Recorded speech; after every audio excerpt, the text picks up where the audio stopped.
For a lot of people, the idea of working with a financial advisor can feel a bit intimidating. Do I really need advice? Am I bad with money? Am I going to be judged? What exactly happens once you say yes? Well, today's episode is about demystifying that process. We're lifting the curtain on what the first 100 days of working with a financial advisor should look and feel like. Our guest today is Rachael Holder, one of Tribeca's advisors. Rach brings a rare mix of psychology training, behavioural finance expertise, and deep technical skill. Today, we're walking step by step through the first 3 months of advice. What happens, why it matters, and how it can transform not just your finances, but also your well-being. That's today on Money and a Good Life. Well, my name is Stephanie Coombs, and I'm here with the actual money expert. It's not me, it's you, Ryan Watson. How Hi, you Steph. going? I'm good. Steph, you? I'm fantastic, and I'm glad that we've got one of our returning I know. guests. Pretty exciting. I feel like there should be a red alert going up. Return guest, Yeah, I return know. guest, return We guest. like them so much they came back. That's it. Obviously, Or maybe it's- they like us so much. Or maybe, I don't know. which one is it? Hey. Well, we're here obviously with one of Tribeca's superstar advisors, Rachael Holder. Welcome back, Rachel. Thank you so much. It's good to be back. We had this wonderful conversation with you last time about, the psychology of money, and I do recommend, if you haven't heard that one, that you go back and listen to it. But we're talking about something a little bit different this episode, which is what can you expect when you're talking to a financial advisor? Because people can be a little bit anxious the first time they step into a room, can't they? Yeah, absolutely. It's one of those unknowns. So you don't quite know what to expect, what it's going to feel like, what the process will look like. So what we really want to do today is make that all a bit more tangible to people. So they really understand, if I make that phone call, if I start thinking about getting financial advice, what's that going to be like for me? Well, as we know, there's a lot of emotions Huge attached to amount. money, and we've discussed that a lot on this podcast. So, in inverted commas, bearing your financial soul with someone you've just learned and It's you're looking to build a vulnerable. It's Spot super on. vulnerable. It is super vulnerable. But obviously, one of the hard places to start is like, how do you know if you need a financial advisor? It's a great question. There's a really common misconception that actually advice is only for the rich. Mm-hmm. Completely untrue. Could not be less true.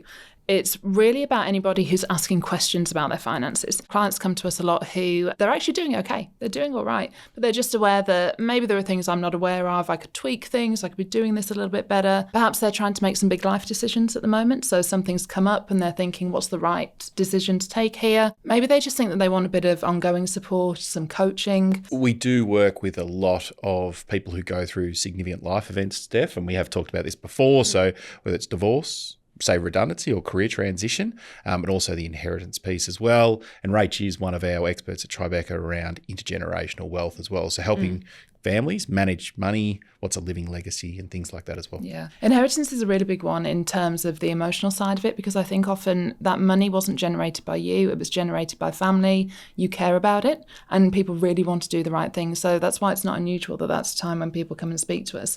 They feel that responsibility and just want to know that they're making the right decision. In terms of what we've heard from clients in the past, they don't want to stuff it up. Yeah. There is a real responsibility, as well as the emotional attachment to the money, how someone's earned it and the like. They don't want to make a mistake, and the flight, fight, freeze, people often freeze when they receive it and don't do anything for an extended period. And not to be forgotten, they're probably going through some stage of grief as well, very depending much where so. it is in Yeah. the cycle and longevity, the time frame around that, going through that, as well as this newfound financial responsibility. But this is the thing, right? Like if I wanted to, be in fit fighting form, right, to go do a marathon or something, Are you planning on doing a marathon? Absolutely do we hear that first? I promise you that is not what I'm saying. But if I was, I'd go talk to a trainer. Right? Like it's funny how we accept trainers for things like running or going to the gym, but the idea that the thing that impacts your life arguably more than any other outside influence, money, people don't seek a trainer for it. People really are thinking about things like their health and fitness and their goals. And I think about finances in a similar way. So you can have the best plan in the world if you think about your health. You can write down all the wonderful exercise things that you're going to do. You can go through your cupboards, get rid of all the junk food. I've literally been here. I know what this looks like. Yes. But unless you actually do the doing, you're not going to see any results. Your position is going to stay the same. You'll get there again next year and say, okay, off we go. Let's write down all the things I'm going to do. And having an advisor with you to look after your finances, it really is, like you're saying, like having a fitness coach. So we can keep you accountable. We can put put that plan in place, but actually make sure that you get there. It's funny how we accept experts in so many capacities in our life, except for money. Yeah, the thing that will absolutely actually right. have one of the most profound impacts on our life and our quality of life in the future. I think a lot of this does come down to, as we said before, vulnerability. And people say, oh, I'm terrible with money. Are they often terrible? Like, how many people do you encounter who are terrible with money? Very few. Right? It's rarely the thing. This all relates to things about our internal money scripts. I think we've spoken about this before, but it's really important to go back to. So these are stories that we tell ourselves. They're really formed very early in childhood, so around things that we see around our family, around our culture. And these beliefs that we have about ourselves really tend to stick with us into adulthood. We can think something like that, I'm really bad with money. And then what that tends to do is it makes you avoid anything around money. You just keep making the same decisions. You don't make changes. It's really not the case. And the important thing to think here is that this pattern of behaviour doesn't have to continue on. You can make a change here. So, okay, I have this thought, but maybe that's not the case. And then the support to make changes. And with that, you can then be empowered to move forward. Even in the very rare cases where people are actually quite bad with money, you can still make a change. Yes, which is important. But again, like sometimes you just need someone to say like, all right, you know, I can look at this objectively. I'm not wrapped up in the emotion of the moment.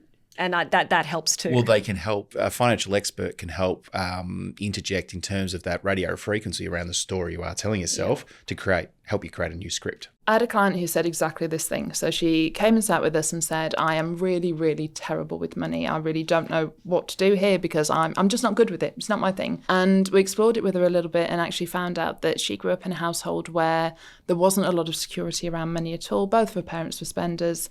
And there was quite a lot of financial insecurity. And she'd just taken this on. She'd just taken on the belief that this is how it was always going to be. So actually for her, even just exploring that and having that conversation and realising, this is where it comes from. I understand why I think and feel like this. That for her was really empowering.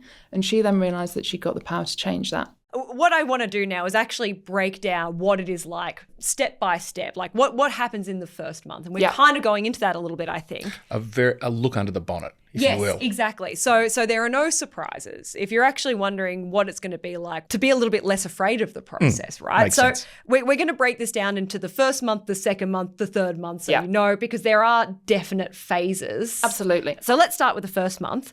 Why does getting to know someone's, and this is, if I'm correct, the time where you actually get to know your client. Yep. Why is that important? So if we break it down even further just into what even happens to get to the first meeting. So we will have a fairly brief call with you. So 15 to 30 minutes, we call it a get to know you call. You'll say to us, this is why I've even made this phone call in the first place. This is why I'm thinking about getting financial advice. Understand a little bit about your position. We'll tell you a bit about Tribeca, what the process is going to look like. And we'll also disclose our fees. We have a really big thing about honesty and transparency around fees. We want to make sure before you even get to that first meeting, you know what that might look like. The reason this is so important is that we could be drawn into thinking that any financial strategy is going to work for anybody. So it's either a good strategy or a bad strategy, regardless of who you are. And that's just not the case. So exactly the same financial position could call for a different strategy based off of what your goals are, what's important to you. A really good example of this is super. So we talk about superannuation a lot in Australia. It's really tax effective, can be a great place to put any extra income that you've got. Really good way of saving. But for somebody who's perhaps in their 30s, they're looking to buy their first home, tying your money up in super where you can't then access that until much later on in life is probably not going to be the right thing for them. Say you're somebody in your 50s, you're really thinking about retiring in the next 10 or so years, that might be a great strategy. So it's just one example of where this same financial strategy is either appropriate or not appropriate depending on your circumstances. So unless we really understand you and the core of who you are and what's important to you, we can't tailor that strategy for you, and it's just not going to be optimal. You haven't just got something off the shelf, a strategy off the shelf that you're bringing out and you do like 10% of your income here, 10% of your income here, like thank you, off you go. You are absolutely right. You're not doing that. You actually need to know the person before you start 100%. working out what's going on. Yeah. So our first meeting is all based around that. It's all around getting to know you. You also getting to know Tribeca, because you've got to make sure that we're the right people for you, in the same way that every strategy isn't the same, every advisor isn't the same. Building trust. Yeah.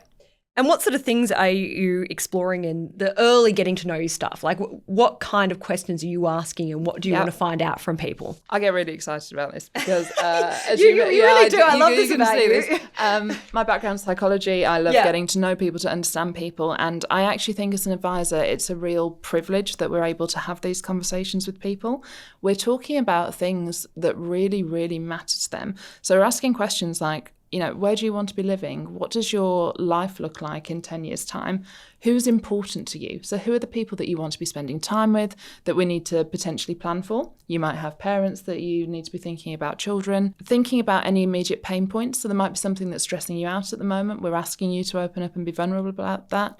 So we're really talking about your hopes and fears for the future. It's big things, and it's as I said, it's a joy and a privilege to be talking about that. It's funny getting those questions. You're like, oh, I haven't thought about this sort of stuff. It's like, what does matter to me? And like these are often actually really nice questions. Well, gets you out of the day-to-day. From my point of view, Steph, I often talk, you get your eyes off the chest and you can look forward. There's a bit of blue sky. There's a lot more optimism. Not that the day-to-day is negative, but what could be. So we have people come to us as individuals. We also have people come to us as couples. It might be that you are having the day-to-day conversations about, who picked this up from the grocery store and whose turn is it to do the dishes. But you're not necessarily sharing your hopes and dreams with each other and making sure that you are aligned and that you then have something that you can really move forward together on. So for couples as well, it might be the first time that you've shared that. And that is important that you have those conversations. I'm going to talk a little bit more specifically about women because I think that this actually is, for a lot of women, a blind spot. And for so many reasons, there is a sense of guilt that we're being left behind. I'm imagining that's something that you come across. Yeah, and I've been there. It's absolutely something. And unfortunately, women have been subject to societal expectations, economic inequalities that lead them to experience a higher level of guilt and anxiety around their finances than men. So it's not exclusive to women, certainly men feel this too, but there is definitely a trend there. And it shows up in a few different ways. So it could be that they just avoid the topic altogether. This is a little too difficult. I don't want to go there.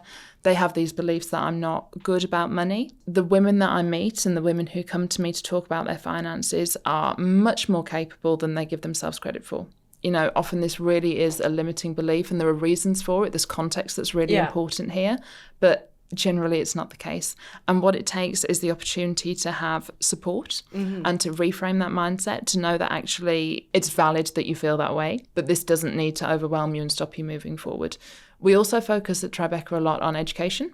So this isn't a case of, clearly we're going to do the heavy lifting for you, but it's not that we're going to just go off and do this thing in the background and you never understand what we're doing and why we're doing it. We want you to feel empowered, and that is through gentle, accessible education that is a continuing process. We work with people over the long term, and it's increasing their awareness, increasing their knowledge so that they can feel empowered. So to me, it sounds like the first month is very much a getting to know you exercise and making sure that you're going to give the best advice for that person. Absolutely. And some of these are quite big things to think about. So we talk about, what does a good life look like for you? It's quite a big question. So we have really practical exercises that we go through that the advisor will guide you through to help you get to that.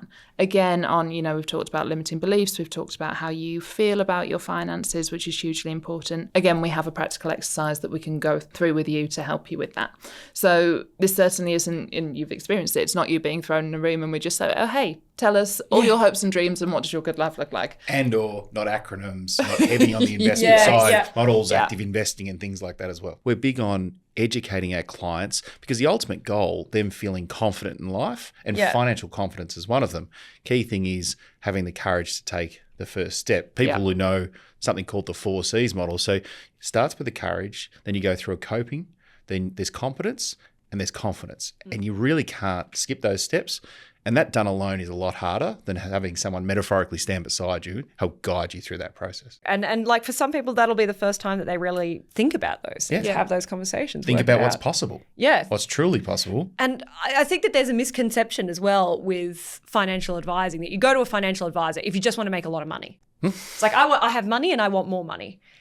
That's not it. Couldn't be further from the truth. Yeah. To be But honest. but my understanding, I think before I sort of was part of this, is that rich people go to financial advisors to make themselves more rich, and that's it. There's nothing really past that, which was of no interest to me. And I think, in fairness, Steph, upon reflection, the profession has probably perpetuated that a lot as well, and that's why humbly at Tribeca we're so passionate about being really client-centric and helping a client define what their good life looks like. That's what we're passionate Definitely. So what kind of challenges, like, whether they're real or if they're in someone's head, that tend to surface at this time in these early conversations? Yeah. One good example that I can think of, because it comes up a lot, it's not unusual, is if we do have a couple differences in spending behaviours.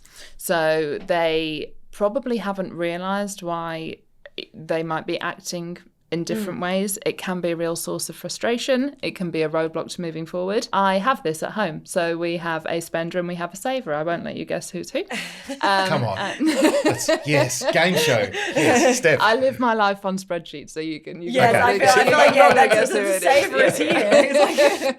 But neither's good nor bad. And actually both of them at the extremes can be unhealthy. You do tend to see that people maybe don't quite understand the other person, why they're behaving the way that they do, and some of the biggest turning points that we have in those meetings, particularly when we go through something like the financial wellbeing matrix, is one turning to the other and saying, I didn't know you thought that, or I understand much more now why you do those things. Because it allows the other partner to have the context right. Yeah. It's not just the action, it's the context. Absolutely right. Yeah.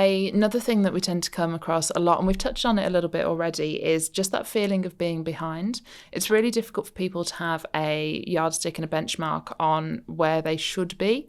And actually should, I think, is a terrible word here because, as we've mentioned, everything is personal. So where I should be is going to be very different probably from the person that I'm comparing myself to, depending on where it is that we're trying to get to. There are two big things that we come across and that we help people work through in those early meetings. And in terms of practical stuff, what sort of documents are you going to need to provide?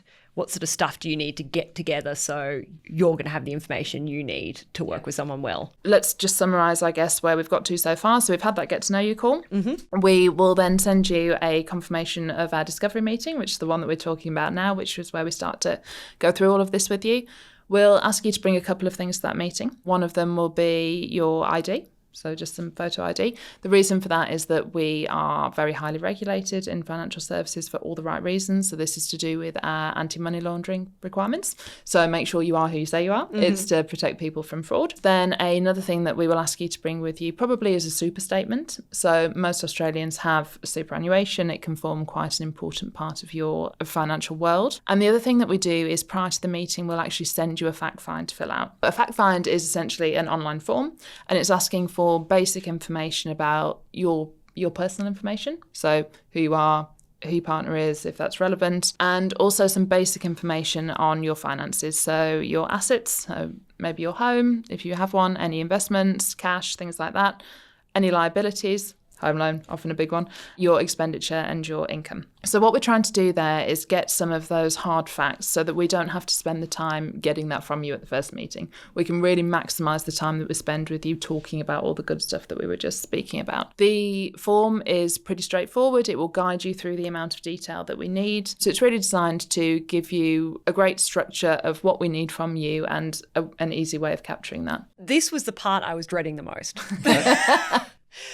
Because tell us more. I like admin, not my strong suit. What we find often is clients will maybe spend 20, 25 minutes on that client profile. And we find that once they've had the courage to reach out to us and then they do a get to know you phone call, they're therefore inspired to do this other little admin piece to then meet the discovery appointment that they'll have in a week or two's time. Yeah. And we're still pretty high level at this stage. So we're really asking for what's the number on that statement. Exactly. Yeah. At the point that we need more information, which obviously we do, at some point we really delve deep into your finances. If you've got existing super, you've got other investments, products, when you come to that first meeting, when you agree that you're then happy to go ahead, and we're really going to start looking at that strategy for you, and we're going to come to this in the second month really, we will ask you to sign third-party agreements. So it's just a form that basically says you're very happy for us to go and speak to your providers. So that takes that admin burden away from you completely. We will go to them. We will ask for the information that we need.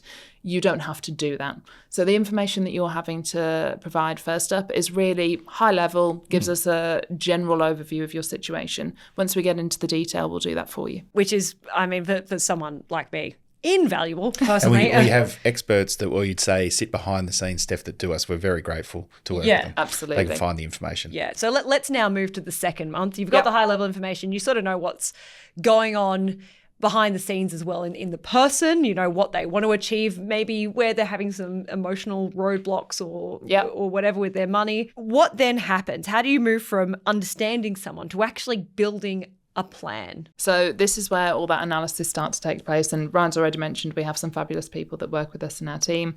We have people in client experience who will go out to the providers, get that information. We have a wonderful power planning department who really help us to get into the detail of this. So what we're doing is we're taking everything that we've heard from you and we're then going off and gathering the data. We then analyse all of this financial information that we have, but we're doing that now through the lens of your objectives and what you're trying to get to. So that's why that first month was so important, so that we can be looking at this in the right way. We then go and we do things like modelling in the background. So this is not me walking down a catwalk. This is me running all of your numbers through modelling software, basically to look at what the potential decisions and strategies that we're thinking about for you will mean to your finances in the future. They're great tools. We'll probably talk about it in a little bit more detail, but that's something that we'll go off and do in the background. We have something called a strategy meeting. So we'll have gone away and done some of this initial kind of research. And then there will probably be some things that we want to check with you. So one of those things is commonly your risk profile. Risk is a really big one when we're thinking about your financial plan. So we will go through a questionnaire with you, have a conversation, which, if I'm honest, is more important than the questionnaire itself.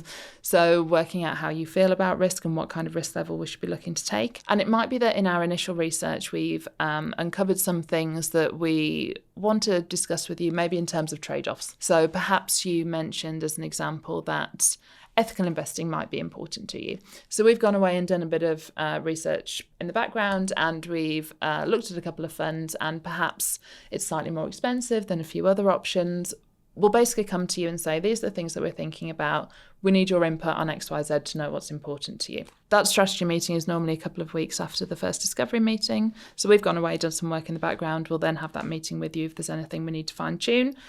And then we carry on to actually putting the formal plan together. When you're getting that plan, right, it's not like the decisions have been made for you and you're locked into anything. That is still at that point a discussion. Absolutely right. So to be honest, we don't find that we change much once we've done the plan because of how much time and effort we put into those early stages of getting to know you and doing the research.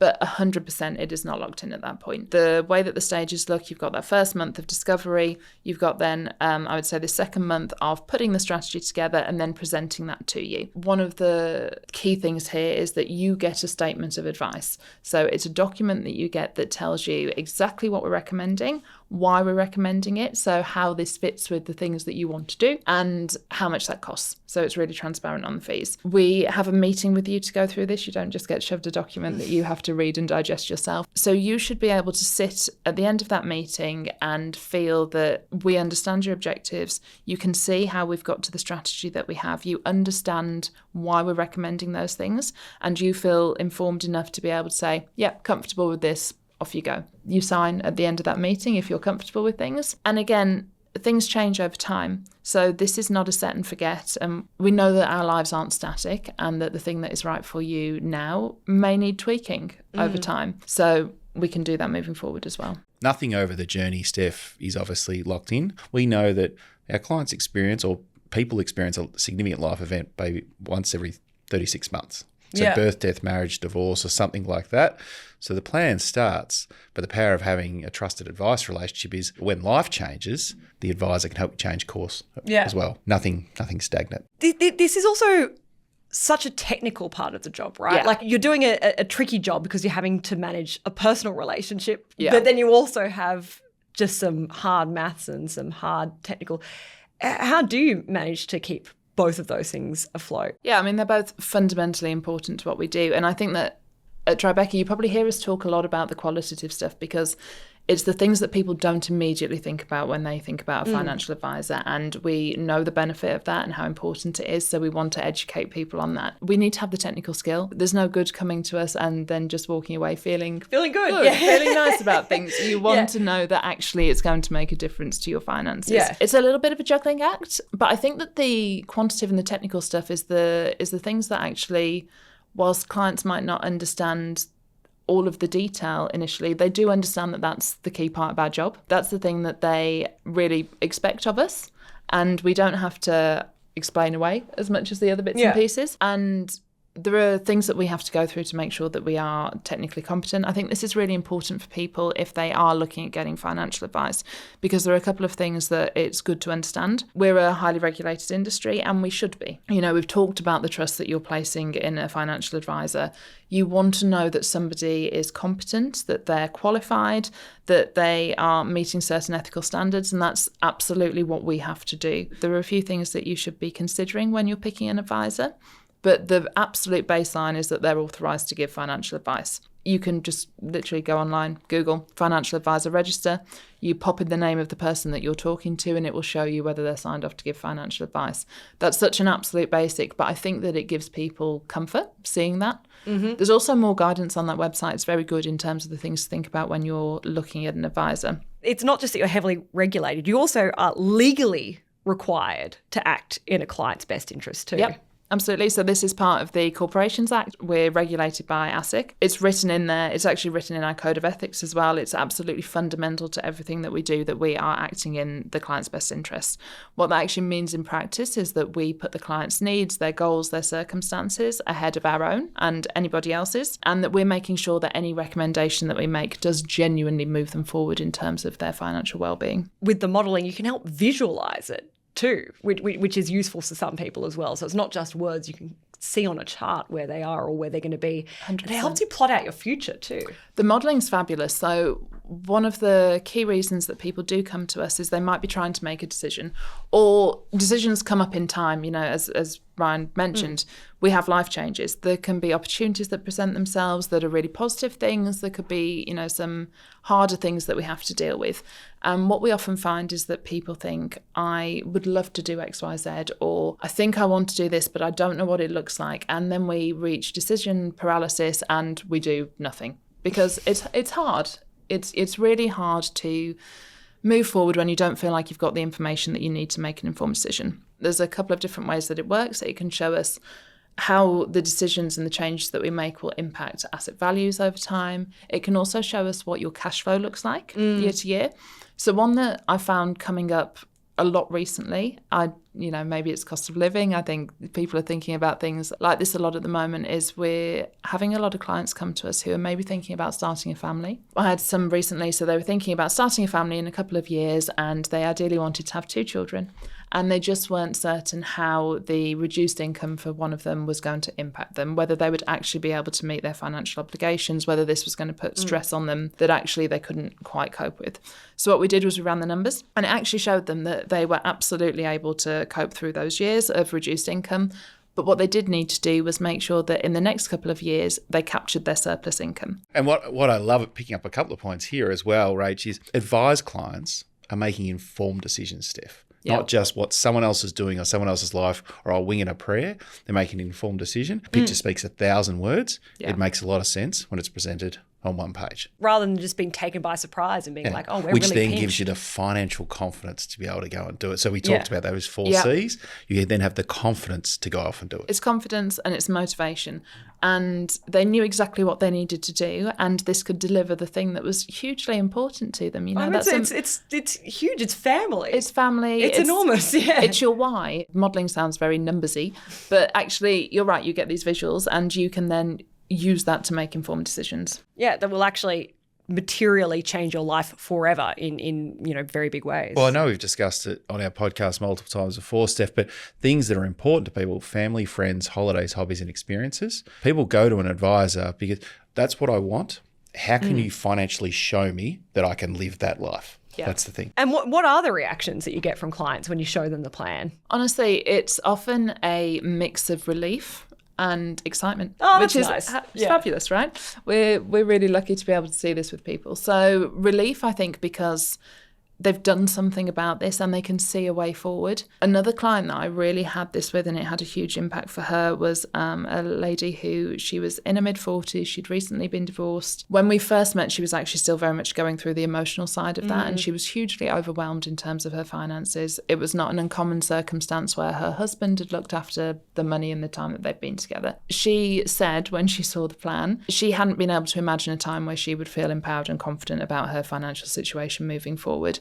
And this had enabled her to do so. It gave her a path and a roadmap to move forward, and she felt she got the support to get there. You must have loved that. Honestly, what a day at the office that is. Yeah. It's like, how lovely. It's really special what we're able to do, because you can really make a difference. What a job where actually someone will say that to you. You don't get that in a lot of jobs, do you? And without it sounding like, or without it being a cliche, Steph, it's why we do what we do. We're in the people business. Yeah. We help people. Yeah, it looks like numbers on the outside, but it is actually the gooey core of it is actually The gooey people. core? The gooey core of financial advising. You can keep that. You can make Can that. I? Okay. Yeah, Tribeca, the gooey core of financial We'll have to speak to our marketing. no, we'll I have to think speak with Lise from our marketing team. I think that's good. I think I've approved that. Okay. Now the financial plan is in place. It's the third month. Yeah. You are now not walking out the door and never to be seen again. Absolutely there is a not. relationship that is in place, but it evolves, doesn't it? It definitely does. And just to very quickly, before we go on to that, just come back to some of the practicalities of what that's all looked like to get to that point, because we talked about admin and our fear of admin. Yes. Once you are happy to move forward, so we've shown you that statement of advice, we've talked you through that, you understand what we're doing and why we're doing it, we'll go away and implement it for you.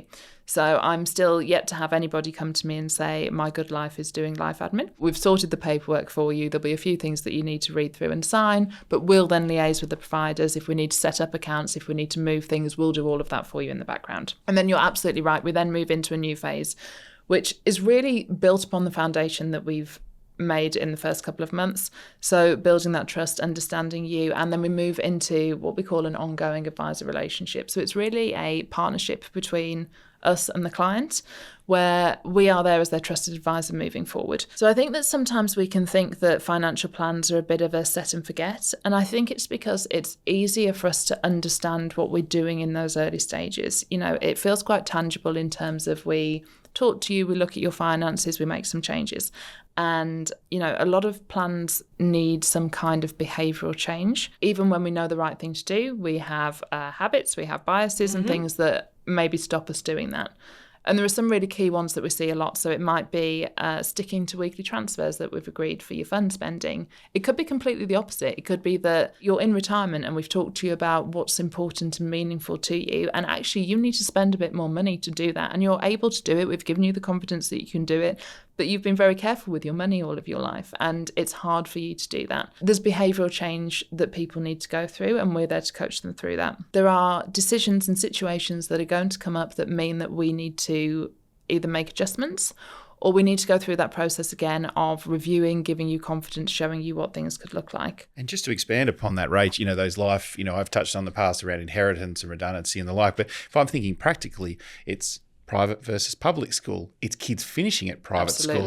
It's upsize or downsize a house. Is it an investment property? Is it potentially a holiday? Is it a significant overseas holiday at Christmas? There is just so many things and so many options where people shouldn't feel overwhelmed. It's a great opportunity building your way or working your way through that. So in a practical sense, how often do you meet up with your clients? Is it as something comes up for them, or you have a phone call and stay on track? Like how often are you sort of talking to people after the initial setup has been done? Obviously, every advice firm is going to do it differently, so I'll just speak for Tribeca and what we do. So we will meet with you at least once a year, so that's our minimum, and that would be to go through everything in detail, so that's a full review. But I actually think that the key is all of the little touch points in between. So we are absolutely there as your advisor, the person that you can call when you need to, and you just pick up the phone to us, send us an email, ask for a meeting, whatever it is that you need, we're there to do that. Even if it's just a quick call in terms of, you know, I am thinking about this holiday in a few months, or this thing has come up with my child, what do I do here? It might be that we can just answer that on a phone call. It's something quite straightforward. It might be that we rerun some modelling for you and bring you in to look at that. The frequency of how often we we speak is really driven by you, but we're going to make sure that we're maintaining that, at least a couple of times a year at a minimum. We are guided by the client, because some people come to us because they really want to be quite hands-off. For them, the benefit is not in really frequent contact, but it's knowing that we're there when we need them. For others, they need a little bit more. And again, they might still be in that feeling of, I feel much better about things than I did, but I still need more guidance.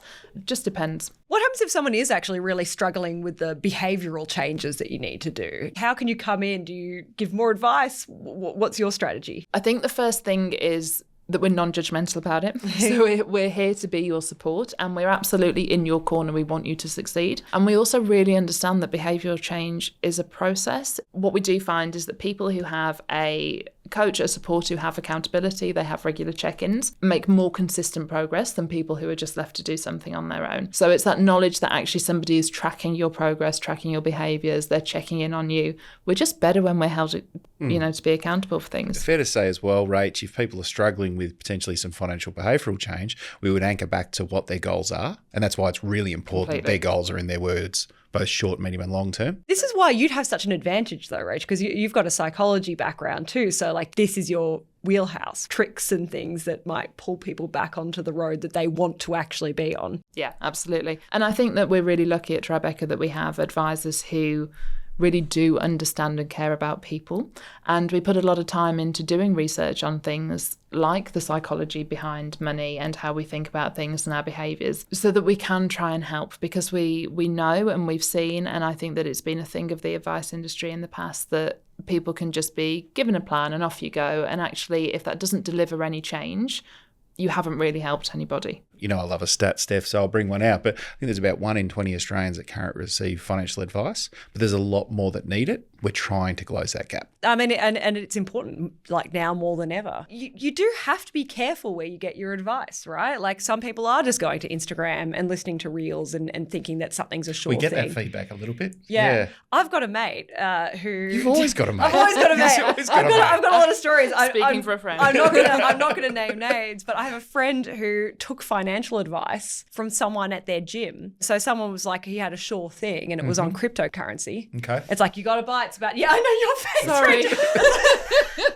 Actual look of distress. Very funny. I heard this as well. He's like, yeah. He told me it was a sure thing. It's like, I bought in at the peak and then it ditched. How would that go? Yeah, not too well. But he was pretty it comes and goes. But incredible. Very different to me. But it's funny. People will take financial advice from literally anyone but an expert. It's the barbecue conversation. Yeah. Everybody's an expert. Yeah. But to your point, Steph, just be really sure in terms of who you're getting advice. And if they're not qualified, the advice is not qualified. We're getting it with ChatGPT a lot. Oh, yes. That's really interesting, isn't it, right? I don't want to talk about it, but I have to talk about it. Yeah. And it is great at certain things, but everything that we've talked about up until now in terms of there is not just a purely good or bad strategy, and everything is related to you and your personal circumstances. You can ask it a base technical question and it can summarize that for you. It's great. Yeah. We encourage people to go and seek information. That's great. But when we come to actually thinking about your finances, where you're trying to get to, your detailed plan, it just isn't capable of doing that. I so agree, because the thing with ChatGPT is I am not a financial advisor. If I ask it for financial advice, I don't know if it's wrong. And it's my money. Flying blind. Absolutely. Is the term that comes it's to like mind. You only know what you know. If you're outsourcing your life to, a giant large language model, fine, but you also have to accept it has a large known margin of error. Some early education, okay? Yeah, absolutely. Not formal advice and not to move forward on your personal financial strategy. Yeah. It's yet another source of misinformation in an area, people's money, that is so riddled with misinformation already. We're seeing new clients who come in who are sourcing information from Instagram and the like, but it's because they couldn't find a trusted advice relationship or they didn't know where to go. That was what they did. But then once, they teamed up with someone that they trusted, okay, this is what holistic financial advice looks, people first financial advice looks like. Yeah, that's actually also based on your money and also the country we live in. That's the other danger of when you're looking at Instagram reels or you're going to large language models like ChatGPT, which is trained on a database set that is not an Australian database set. Yeah, a Kiwi super saver is not a lot of benefit to us, That's it. You've got to go with the people who understand the circumstances and the circumstances that you are endemic to, which is exactly. very difficult. So what is something, Rachael, that you would like people to know about financial advice? Or if you could change someone's opinion, or if you could impart a lesson, what would you like that to be? Oh, there are a few. But I'm sure there are a few. I honestly think that the key thing, and this is central to a lot of it, is that thinking that a financial plan is a set and forget. Mm-hmm. And this is for people who've obviously got to that point. You know, there's a lot that we've talked about in terms of getting financial advice in the first place. But I still think that there's this misconception that even if you've got to the point where you realise that it's worth speaking to an advisor, you can think that that initial review is enough to get you to where you want to be. And I think we're guilty of this as an industry. This has been partly our fault in the past, making people think that financial advice is really just about picking investments and setting up products. And we're so clever, we know all the technical stuff in that area, and actually that is the core of our value. And it's not the case. So the real value comes over time. We've talked about that continuing partnership, and that's where you see the huge benefit. So yes, the stuff that we do in the early stages, it sets you up well. It absolutely does. But the real value and the real benefit comes over time. So it's that importance of the continued informed decision making. It's making adjustments when we have things like the life changes. We're guilty of this even as advisors. There's research that shows that advisors think that the key benefit to clients of having financial advice is avoiding costly errors. It's not. What clients report the key value of advice is that feeling of being in control. I think that's hugely, hugely important for us to explain to people, and for us to continue to build those relationships with people moving forward. And whether it's just them or it's their children. You know, we talked about succession planning, intergenerational planning. This is absolutely a partnership, and I think that investing in that relationship with your advisor, building that trust, is huge. The number of clients who have come to me and have said, I really didn't think that I needed this ongoing relationship. If I'm honest, I didn't fully understand it to start with, and now I just can't imagine being without it. I think that if I could deliver that message to more people and help them to come on that journey, that would be my key thing. Rach, thank you so much. I feel like if anyone's listening to this, if they had any questions about what the first few months of financial advice would be, I think you covered it beautifully as usual. And if you found this helpful, do make sure that you follow Money and a Good Life wherever you're listening to this podcast now, so you do never miss an episode, and we will see you next time.